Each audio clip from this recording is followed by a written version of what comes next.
Te saludo con aprecio, gracias por estar con nosotros. Sea usted bienvenido a El Pulso de la Fe. Le invito a que se quede con nosotros. Traemos mucha información vaticana. Le platicaremos sobre el viaje del Papa Benedicto XVI a Alemania, lugar donde ahora se encuentra. Y le hablaremos sobre la película Carol, la película sobre Juan Pablo II, que se estrenará en México en 2 semanas más. Sea bienvenido, pues. Le muestro esta grata presencia y compañía de este Cristo que nos acompaña hoy, una pieza bellísima de la artesanía mexicana.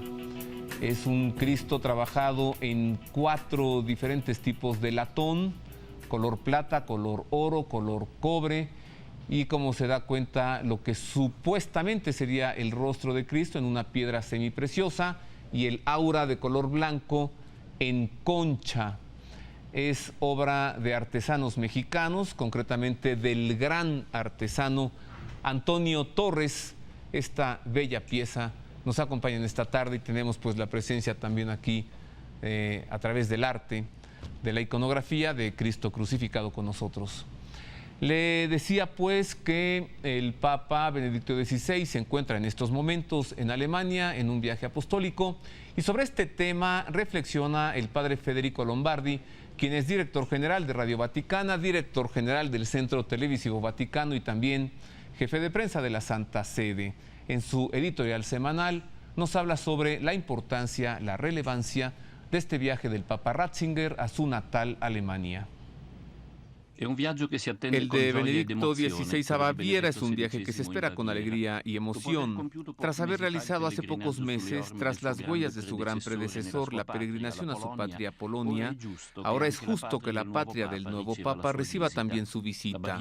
Baviera, tierra de grandes tradiciones católicas, inscrita en el más amplio contexto de Alemania, que se caracterizó antaño por la Reforma y más recientemente por la secularización.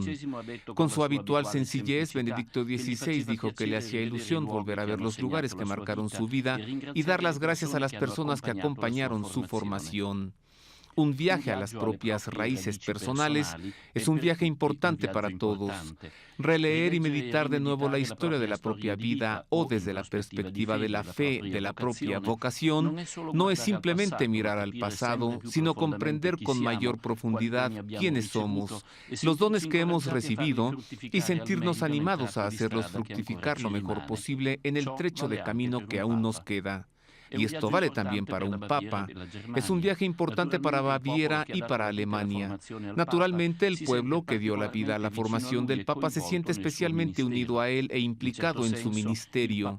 En cierto sentido, el papado de un alemán es una ocasión especial para la comunidad católica y cristiana en las tierras de lengua y cultura alemana. La atención y la disponibilidad para la escucha son más intensas. La invitación a participar en las vicisitudes de la Iglesia es más fuerte. Los alemanes no son tan fríos como se dice, y los bávaros no lo son en absoluto. Benedicto es uno de ellos y muchísimos de ellos están orgullosos y esperan con ansia sus palabras. Pero es también un viaje importante para todos nosotros. El Papa quiere dar un mensaje que llegue más allá de su tierra porque es pastor universal. Ya nos ha dicho que hablará de Dios, del Dios que es amor, del Dios con el rostro humano de Jesús que nos indica caminos de encuentro recíproco y de paz. Hablará de todo esto con su extraordinaria cultura teológica. Nos hablará de ello con la pasión espiritual de quien procede de un pueblo sencillo, profundamente católico, y todos nosotros comprenderemos que tenemos que estar agradecidos con él, a la fe bávara y a la seriedad de la cultura alemana que prepararon este Papa para nosotros. Pues ya la próxima semana tendré el gusto de entregarle aquí en El Pulso de la Fe imágenes del Papa Ratzinger en Alemania. En más información del Papa, le platico que Benedicto XVI acudió el viernes de la semana pasada a un pequeño poblado en Italia que se llama Manopelo, en la región del Abruzzo. Fue a visitar un santuario, pero ¿qué tiene de particularidad? Mire, desde hace 500 años ahí se conserva una reliquia valiosísima que se llama el Santo Volto, en español el Santo Rostro. En efecto, es un lienzo de tela que muestra el rostro de Cristo. Es una reliquia auténtica o no, pero en entrevista con el padre Custodio nos dice que ver ese lienzo, ver esa imagen, le cambia a uno el alma. Un largo camino formado de historia, devoción popular e investigación científica. Hace ya 5 siglos que el Santo Rostro de Manopelo convoca a miles de peregrinos en las laderas de la Mayela. De entre todas las páginas del tiempo, el común denominador es la convicción que en el relicario del santuario de los frailes capuchinos está la imagen del resucitado. Con motivo de los 500 años de la aparición en el Abruzzo de la Santa Reliquia, comenzaron en diciembre pasado en Manopelo las celebraciones del Jubileo del Rostro Santo, celebraciones que han contado incluso con la participación de Benedicto XVI. El Papa acudió el viernes por la mañana a la localidad de Abruzzo para orar ante la reliquia. Una visita breve, pero cargada de significado, porque en los últimos años el Santo Rostro ha captado la atención de estudiosos e investigadores que han intentado desvelar el misterio de esta imagen, idéntica por ambas caras. Sobre la tela no se han encontrado restos de pigmento de color, por lo que puede hablarse de una imagen aqueropita, no realizada por manos humanas, no pintada ni tejida. Los estudios conducidos por el jesuita alemán padre Heinrich Pfeiffer y la monja trapense Blandina Paschalis-Schroemer han permitido reconstruir los orígenes y la historia de la reliquia. El punto de partida es la coincidencia exacta del rostro de la Sábana Santa con el rostro de Manopelo. Según la tesis del padre Pfeiffer, el Santo Rostro de Manopelo sería el de la Verónica, el lienzo en que quedó impresa la imagen de Cristo en el momento en que despertó de la muerte y del que se perdió la pista después del Jubileo de 1600. La relación histórica del padre Donato da Bomba, sin embargo, afirma que la imagen llegó al Abruzzo a principios del siglo anterior. Nos situamos en Manopelo, lugar de residencia de un conocido físico y astrólogo, Giacomo Antonio Leonin, un hombre virtuoso y devoto a quien un día un desconocido peregrino le entregó un pequeño envoltorio rogándole que tratase el contenido con el máximo cuidado y devoción. Otras peregrinas circunstancias marcan la vida de la reliquia hasta que Donato Antonio de Fabritis donó la imagen al convento de los capuchinos. Entre historia y leyendas, la devoción ha dictado ya su propio veredicto, una sentencia hecha de fe, de dócil abandono ante el rostro que cambió la historia del hombre. Qué hermosa nota, verdaderamente qué belleza de nota que nos envía el Centro Televisivo Vaticano. Una nota que contiene un carácter especial, claro, para el creyente, para quien no cree, qué mostrarle y qué decirle.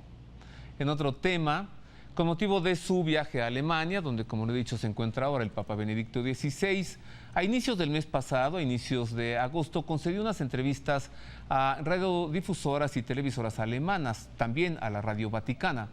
En la nota que le entrego enseguida, con una recopilación de estas entrevistas, podemos apreciar la visión y el pensar del Papa Ratzinger en torno a diversos temas, desde la guerra y el conflicto en Oriente Medio hasta la lucha contra el SIDA.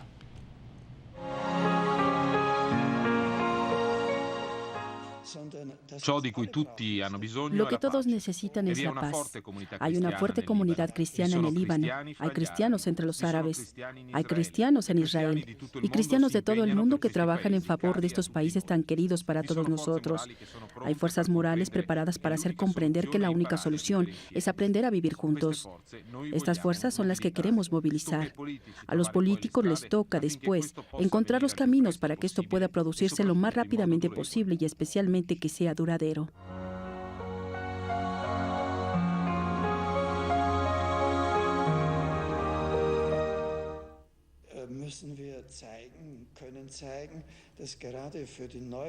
Dobbiamo e possiamo mostrare che proprio per la nuova podemos mostrar que precisamente por la nueva interculturalidad en la que vivimos, la pura racional desvinculada de Dios no es suficiente, sino que es precisa una racionalidad más amplia, que vea a Dios en armonía con la razón. Tenemos que mostrar que la fe cristiana que se desarrolló en Europa es también un medio para hacer que confluyan razón y cultura, y para tenerlas juntas en una unidad que incluya también el actuar. En este sentido, creo que tenemos un gran trabajo, y el demostrar que esta palabra de la que somos poseedores no pertenece, por así decirlo, al bagaje de la historia, sino que es necesaria precisamente hoy.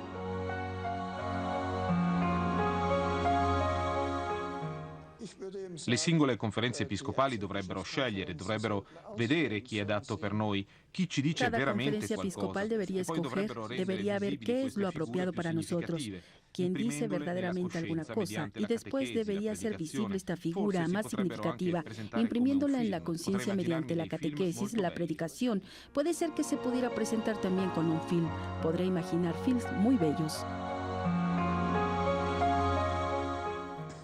Io non sono un uomo a cui vengano in mente continuamente delle barzellette, ma saper vedere anche l'aspetto Yo no soy un divertente della hombre al vita que se le e la ocurran sua dimensione fácilmente gioiosa chistes, e non prendere pero tutto saber così ver también el tragicamente, aspecto questo lo divertido de la considero vida y molto su importante. dimensión E gozosa direi che è anche y no necessario tomárselo per il mio todo ministero. trágicamente, esto lo Qualche considero muy scrittore aveva importante. detto che gli Y angeli diría que possono también es volare, necesario perché non para si mi prendono ministerio. troppo sul serio. Un escritor dijo en una ocasión que los ángeles pueden volar porque no se toman muy en serio.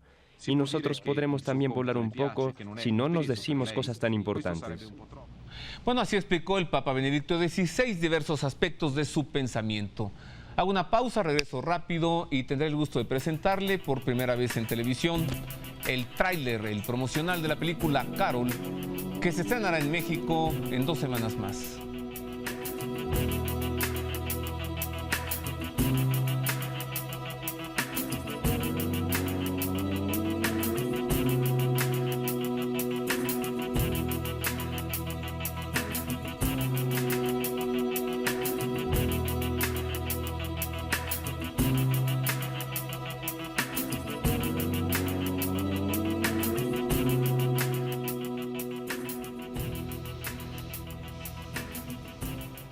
Continuamos en el pulso de la fe. ¿Acaso usted vio aquella película hace poco? No se presentó en el cine en México. Se puede encontrar el video, el DVD. Se llamó Carol, el hombre que sería papa. Bueno, la segunda parte, que habla sobre el pontificado de Juan Pablo II, se va a estrenar en México, ahora sí en los cines, una exclusiva para Cinépolis, o diría, es la única compañía de cines que aceptó proyectarla. Este es el cartel oficial de la película Carol. Yo tendré el gusto de estar aquí en 2 semanas más con el actor polaco, Piotr Adamski, a quien usted está viendo aquí. Mire, más aquí, ahí lo tiene. Lo tendré aquí en el estudio para platicar con él qué sintió, que le inspiró representar a Juan Pablo II. Ya hacia la tarde de la vida de Juan Pablo II, recuerdo, Piotr Adamski se encontró con él, lo recibió en el Vaticano, platicaron juntos un rato. El 28 de septiembre, sí, 28 de septiembre, se estrena Carol, la vida del hombre que cambió la historia del mundo. Y por primera vez en televisión tengo el gusto de entregarle el tráiler, o como le llaman en español, el promocional de esta película que se estrena, le repito, en Cinépolis en 2 semanas más, 2.5 semanas, el 28 de septiembre. Vea.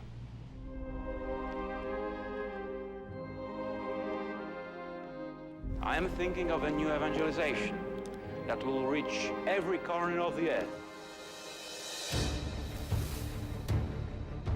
Open all the borders.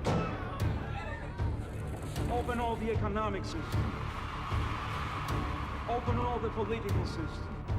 La primera que quiere la paz es la Iglesia! I want to talk about the trip to Mexico. You want to go to Mexico? Latin America's a powder keg. That's why I have to go.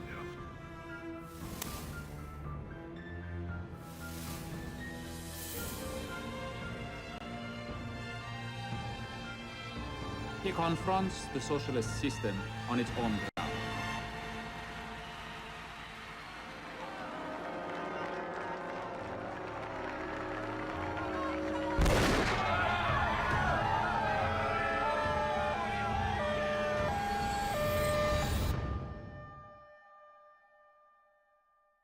I have forgiven you.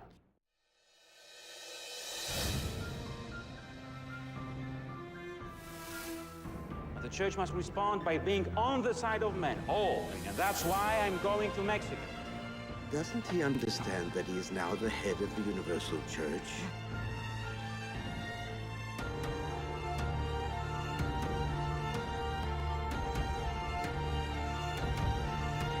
There's no more silent church. From now on, it will speak with the voice of the Pope.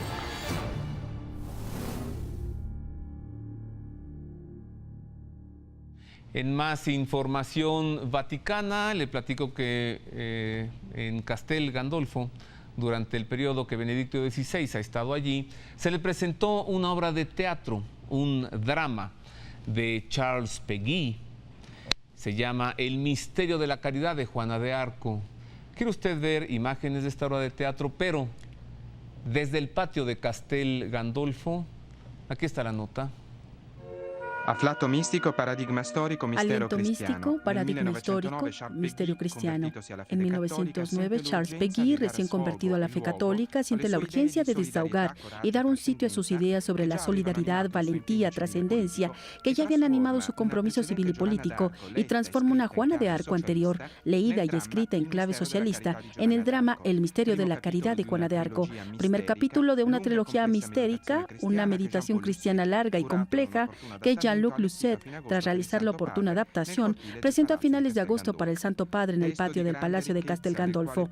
Texto de gran riqueza en el que Péguy supo transmitir con fuerza el grito que Juana eleva con pasión hacia Dios, suplicándole que haga cesar la miseria y el sufrimiento que ha visto a su alrededor, expresando además la inquietud del hombre y su búsqueda de la felicidad. Así se expresó el Santo Padre al final de la representación de la obra, literariamente difícil, que el director francés había elegido por más de un motivo. La razón es que Péguy es un autor francés esencial de principios del siglo pasado, que eligió como tema un personaje histórico como Juana de Arco, y partiendo de ella expresó todos sus sentimientos sobre la situación de Francia, sobre la fe, sobre su relación con la Iglesia. El discurso que realiza, escrito al principio del siglo pasado, corresponde exactamente al que vivimos actualmente, a nuestras sensaciones en lo tocante a la situación del mundo, nuestro sentido de rebelión, de resignación, o por el contrario, una fe relegada al ámbito de una especie de dogma de la teología.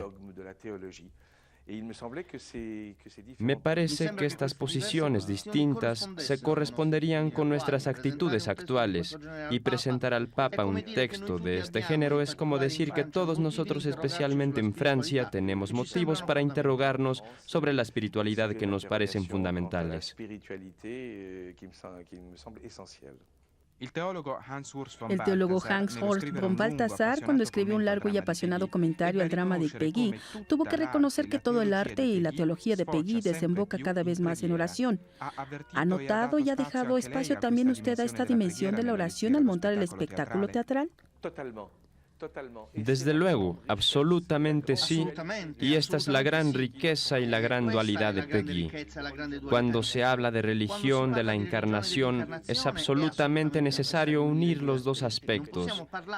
No podemos hablar de encarnación, no podemos hablar de espiritualidad ni de oración.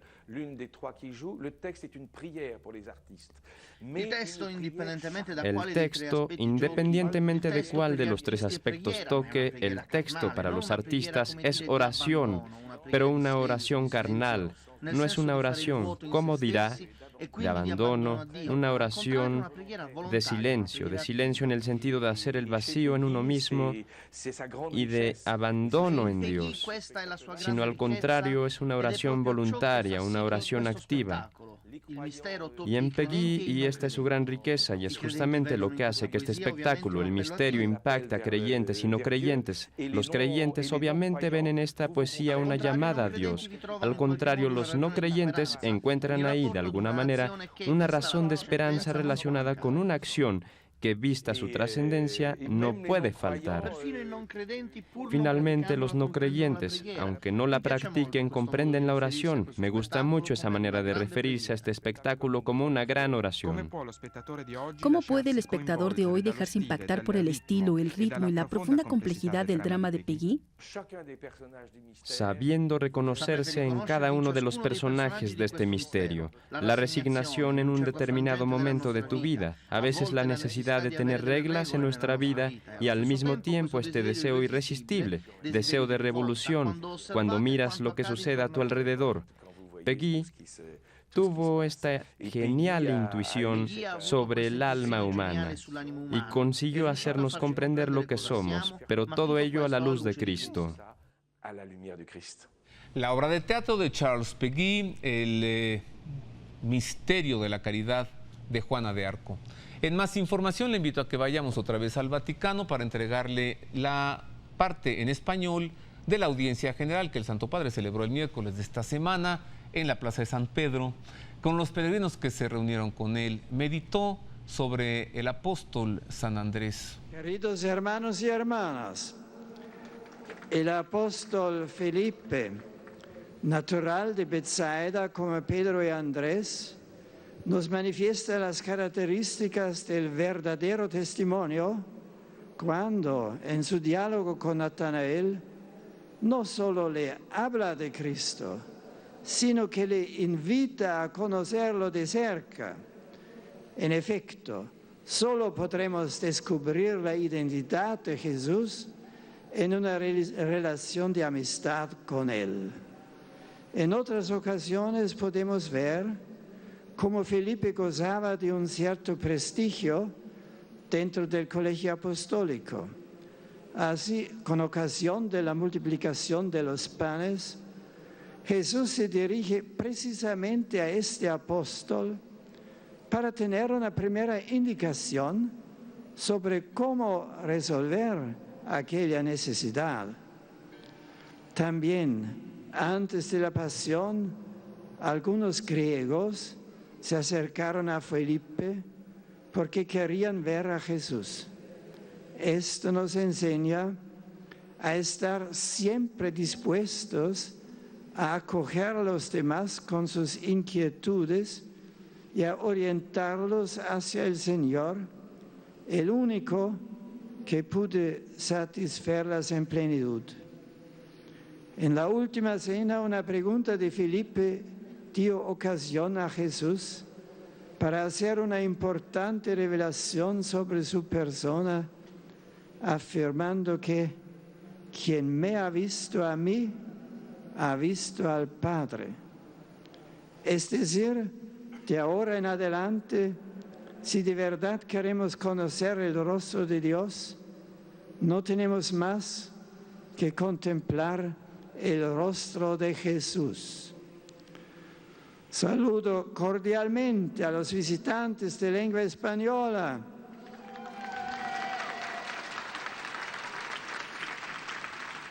En otro tema, le invito a que acuda usted a un curso sobre el Evangelio según San Marcos. Es un curso gratuito, profundo, es una vez cada semana, dura más o menos 1 año y medio, lo imparte un servidor.